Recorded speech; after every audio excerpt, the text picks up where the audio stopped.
Back in June, I bought the Shark overhead crown guard from Axminster because I was fed up with the amount of dust that was being ejected from my table saw. I'm still fed up with the amount of dust being ejected.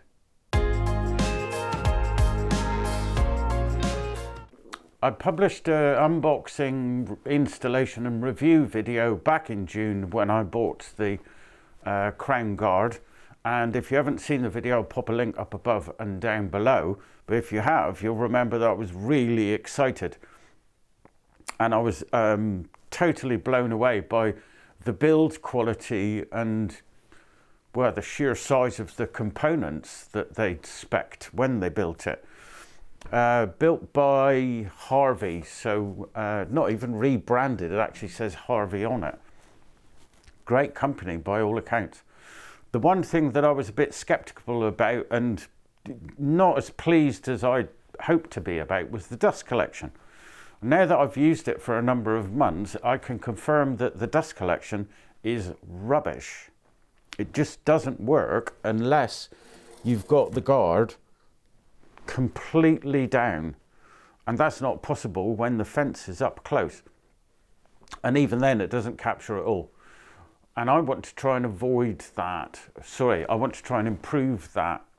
Now, I believe the dust collection is poor because of the number of reductions that occur before the evacuating air gets to the hood itself. And if you look down the length of it, you'll see up the end, there's 4-inch flexi pipe that gets reduced down to the internal size of this crossbeam trammel bar. And then there's, let me wind that blade down a minute. Spot of oil required. And then there's this sort of offset adapter that I believe works on the basis of path of least resistance for the air to come down here. And then there's the right angle there, which is also going to have an impact on it. So potential impact there, 90-degree change, potential impact there, potential impact here with reduction in size, and also impact there from the flexi pipe. So what I'm going to try is bypassing all of this. Let me show you what I intend to do. The main run for my dust extraction is up here in this larger section, and then I've got these 4-inch spigots to come down to feed the drops. This one is no longer used.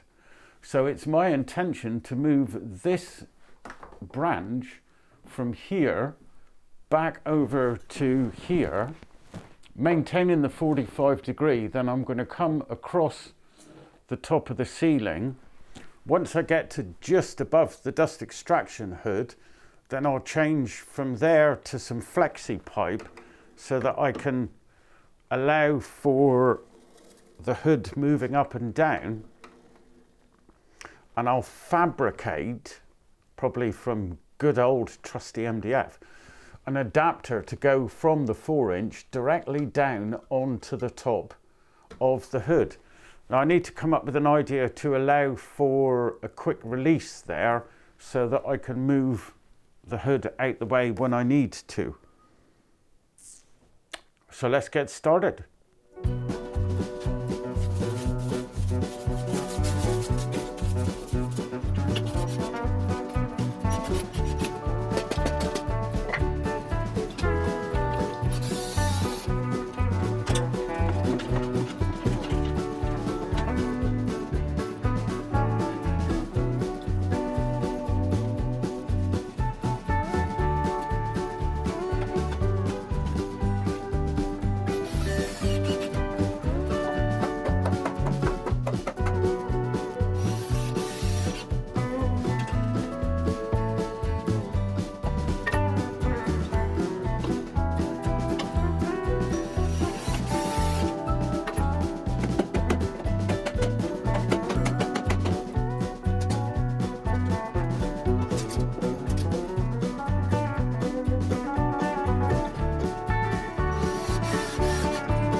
So I've popped the top off. 4 Allen key bolt screws was all that was holding it on. And I've traced around the top on this piece of MDF and also allowed an amount 8mm on the inside so that this piece will sit on top of the hood. At this moment in time, I have no idea how I'm going to clamp it. I don't really want to bring the MDF in to use these locating bolts, but I may end up having to do exactly that thing. Embarrassingly, I completely forgot I could swing the damn thing and struggled to start with, reaching over the table saw. Not the brightest cookie in the box sometimes.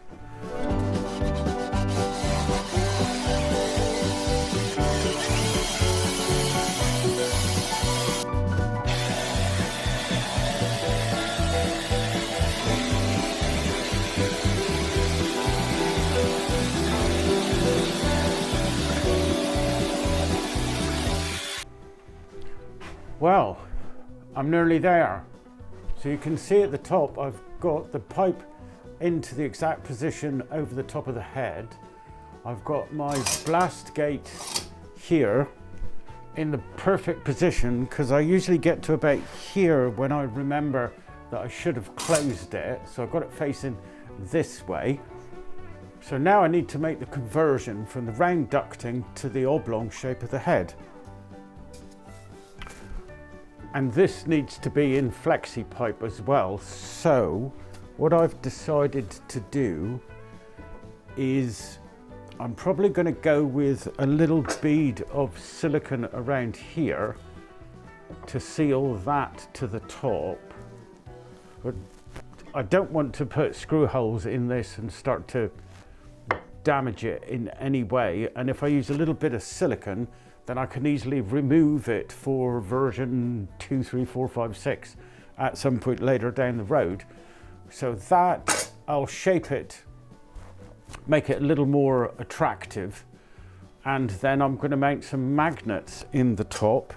Then I'll take another piece that'll sit on top of that one with a hole in it for a little bit of pipe, and then that will connect to the flexi hose.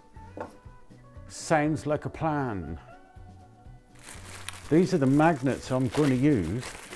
I really can't remember where I bought them from. I've had them for yonks. So they're going to dictate the minimum size of my flange, in want of a better word. Then those two pieces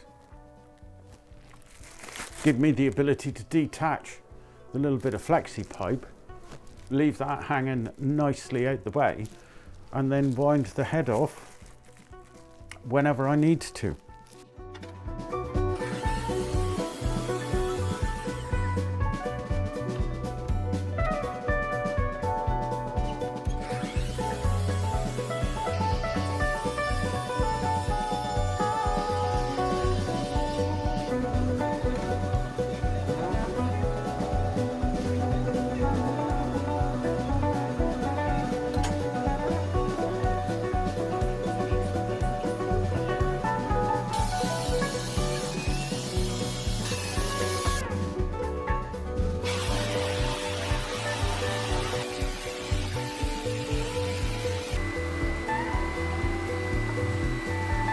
Well, I'm finally ready to drill for the magnets. And I say finally because, being a blithering idiot, I cut the first piece too small to allow for the diameter of the pipe. So anyway, I have my two pieces cut now, both big enough to accommodate my needs. So there's my connector that I'm reusing from a previous version of something or other. So my flexi pipe will bolt onto there. Now I'm going to drill for the magnets. I've got 25mm diameter magnets, so I'm going to come in 20mm from each side, mark across, and then drill them out on the drill press. Incidentally, using magnets, I've got to admit, is not my idea. I wish it was. It's an absolutely astounding idea. I came across it watching another guy's channel. His name escapes me, but I'll put a link up on the screen here somewhere. Stunning idea, well worth a watch. Link.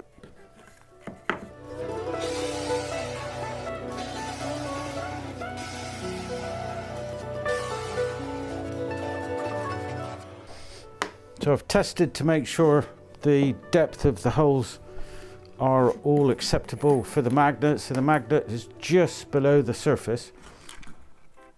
And now I'm going to glue them in using some Zap 15-minute modeller's epoxy. Damn handy stuff. You can find it in loads of places online, but I'll pop a link below if you've not used it before. Absolutely brilliant.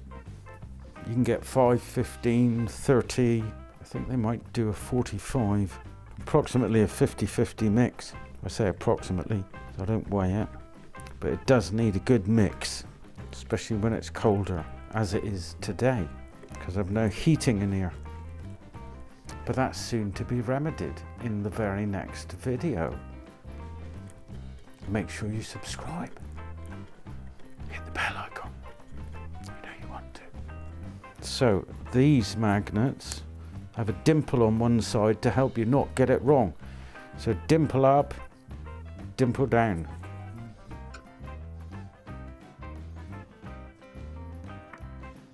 Dimple up.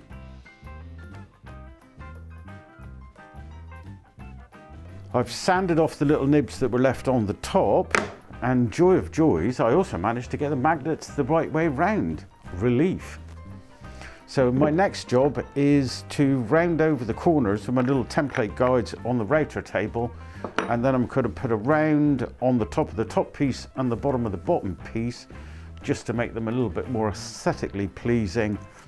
And then I'll be able to glue, or rather silicone, this piece to the top of the hood, and we're nearly ready for a test run. Crack on.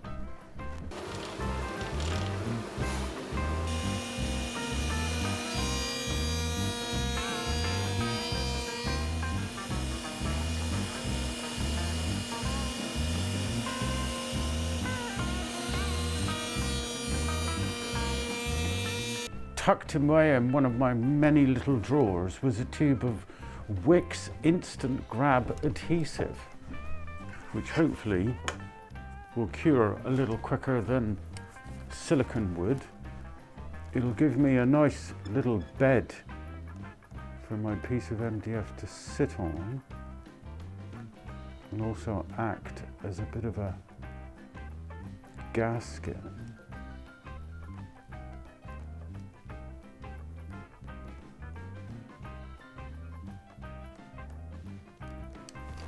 So, here we go. A little bit of pressure to squeeze out the juice. Make sure we're lined up. 1 5/8, 1 5/8.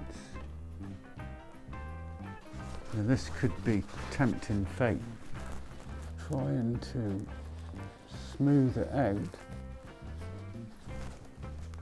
without smearing it everywhere and without moving the board.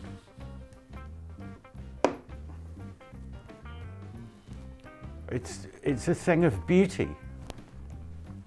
So what I'm going to do now, with the blade guard lowered, I'm going to cut a piece of flexi tube that fits just nicely, not too big, not too small, just nicely, and it should concertina up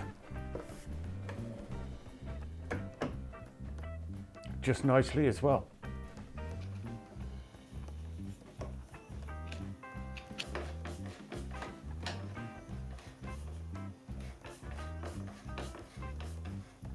Well, my modification's complete, and I think I'm quite pleased with it. I'll find out how pleased I am with it in a minute when we run the test. But the feed now comes directly off the main 8-inch trunk into the 4-inch, and then down through a blast gate into the flexi pipe and onto my MDF magnetic adapter plates, which work extremely well. Very pleased. I can disconnect the plate and slide the hood out the way, and it remains attached when I slide it down. Now there was a slight bit of movement there, so my magnets aren't quite strong enough. I have space to add 2 more, which I think I will do just to ensure it doesn't move. It clamps itself together quite nicely. The piece at the end I haven't explained yet. This is so that I can attach one of my Festool extractor hoses to it and have a clean up or vac up the floor should the need occur. Now for the test cuts to see how well it performs. So I have a piece of MDF and I'll make a mid cut and an end cut with the hood all the way down, and then I'll try some smaller cuts where I can't get the hood down past the fence.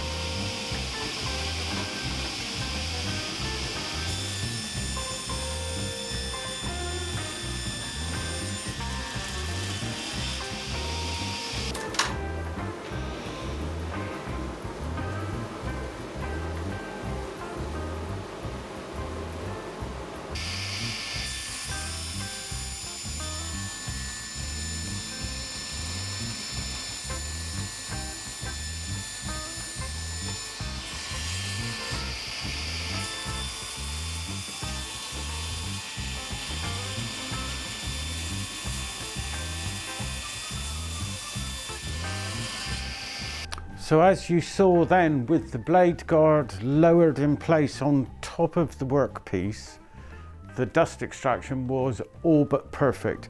Even with the exposed cut, which was taking off about 2 mil, so a typical trim cut, the amount of dust that was ejected from the side of the blade was minimized greatly.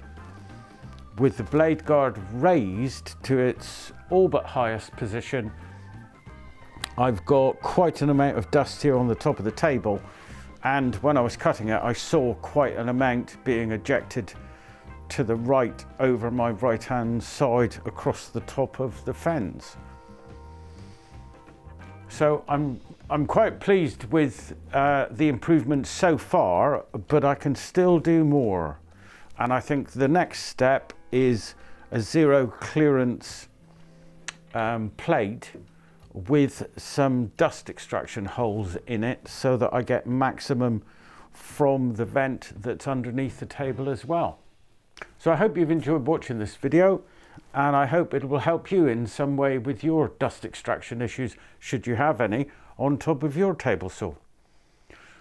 If you have enjoyed this video, then please consider hitting the subscribe button. It would make me feel joyous beyond belief. Thanks for watching, and see you next time. Ta-ra!